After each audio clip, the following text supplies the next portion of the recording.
The question is, can we put the genie back in the bottle? Yeah, is it doable? Is it doable? And President Trump says he wants to bring back manufacturing jobs, but Americans have been so out of the loop that the question is, will people even go for these jobs? We are now focused on automation and AI, that now we may need workers with more specialized skills. It will not eliminate the tariffs. Rising prices. A tariff surcharge. We know tariffs will rattle your world. Let's take it one garment at a time. For example, this jacket was made in Vietnam, and President Trump has proposed a 46% tariff on that country. Lance Hastings is with the California Manufacturers and Technology Association. If that jacket were $100, it would be at least $46 more. Note the emphasis on the term "at least," because there is always a retail markup. Now let's look at some of the things we simply cannot live without, like the iPhone. What if the iPhone was made and assembled here in America? Everyone is betting the price would be untenable for some consumers. Economist Stephen Levy. I think 90% is a reasonable number, almost double. Let's take the Apple Watch. The display is made in Japan and South Korea. The processor and sensor are made in the United States, Taiwan, and Europe. The lithium battery in China. Cheaper labor costs is what keeps prices within reach. But that's not what worries many tech and manufacturing companies here in America. China, which makes 70% of what goes into an iPhone, uses highly skilled labor. Our big limiter here is the workforce. We just haven't been training people for these roles. But that's not the message the White House is sending. A reporter asked if President Trump really believes that kind of labor can be transferred to the U.S. Absolutely. He believes we have the labor, we have the workforce, we have the resources to do it. But in a recent interview, Apple's CEO stated that America's workforce lacks certain critical skills. Tim Cook said, in the U.S., you could have a meeting of tooling engineers, and I'm not sure we could fill a room. In China, you could fill multiple football fields. So that is a specialized type of machinist who would actually take raw material and make the jigs fixtures according to the engineer's design. Let's simplify that. Take this 5-axis laser cutting machine. That piece in the middle was made by a tooling engineer to specifically help rotate the raw material used to design an object, in this case, this baby Yoda. So like all those little wrinkles are put in there just with very, very small cuts with a very small tool following this complex path. And this is only possible because we can orient the part, right, at many different angles. A somewhat similar process applies to the iPhone.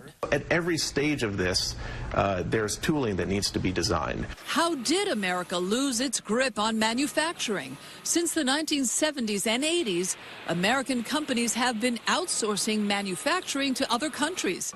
And don't deny it, for the most part, we have all benefited from it.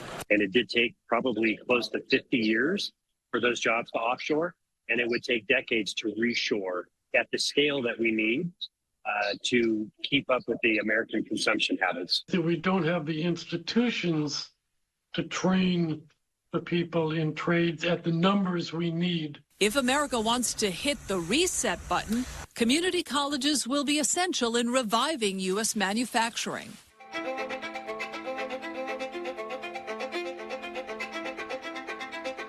Laney College in Oakland is one of a handful of colleges with a machine technology department. What is it? This is a what's called a Cassegrain style telescope. So students make this all from scratch in-house. My students are starting out entry level, $30 an hour. Let's pause there. That's a little more than $62,000 a year. That's the starting salary for an Oakland teacher who graduated with a 4-year college degree. Go on. And then you can top out right around $60, $65 an hour. It depends a lot on which subsegment of the industry you're in. We would need to increase our capacity, but we would also need to build more training facilities. And we would really need to get people not just at the community college level once they've already gone through high school. We need to introduce students in middle school, high school to manufacturing, to robotics at a very, very early stage. But instead, many of us have focused on that 4-year university education rather than a trade, thinking it will lead to higher paying jobs. Now, people are finally realizing that that is not always the case. A Gallup survey found that public sentiment is changing and people are seeing the value of a career training. And I don't want to veer off topic here, but it's absolutely true. I mean, have you seen the price you have to pay for a plumber?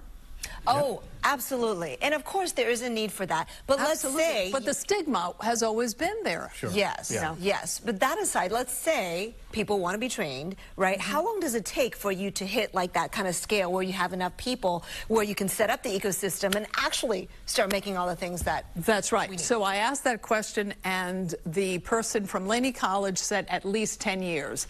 Others say 20 years, 30 years. I mean, we haven't had this in 50 years, and now they want to build it back up. But political cycles are much So it's going to take such a shorter than long that. time. Yeah, exactly. Yeah. Yeah, and then it's Yeah, not right. just the people, but also the actual factories themselves to build that too. That's another piece. of it. Absolutely. Yeah. So I think, you know, people are beginning to think, let's go to trade and see what happens. But at the same time, I think, as you were indicating, you know, we have to advance in when it comes to technology and so forth. So are we going back to the way it was? Right.